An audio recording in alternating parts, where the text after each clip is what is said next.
সরকারের কাছে জনগণ যে প্রত্যাশা করে একটা ট্রান্সপারেন্ট এবং একটা এফেক্টিভ সরকার 180 দিনের জন্য বিএনপির একটা প্ল্যান আছে। আপনারা জানেন আজকে এটা আসলে ক্যাবিনেট মিটিং ছিল না, এটা একটা সৌজন্যমূলক মিটিং ছিল যেখানে মন্ত্রীরা ছিলেন এবং আমরা উপদেষ্টারা ছিলাম। আমরা উপদেষ্টারা ক্যাবিনেটের পার্ট না, তারপরও এই কারণে এটা ফর্মাল মিটিং না।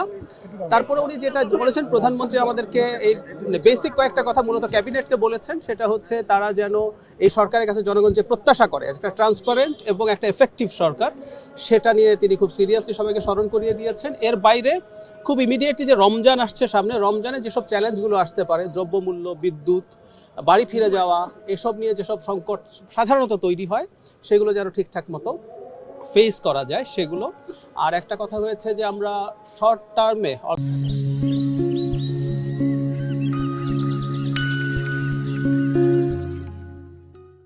180 দিনের জন্য বিএনপির একটা প্ল্যান আছে, সেটা তার আগেই তৈরি করা ছিল, সেটা আর একটু রিফাইন করে জনগণের সামনে খুব দ্রুতই প্রেজেন্ট করা হবে যাতে জনগণ বোঝে ইমিডিয়েটলি সরকার কি করতে যাচ্ছে। Thank you so much.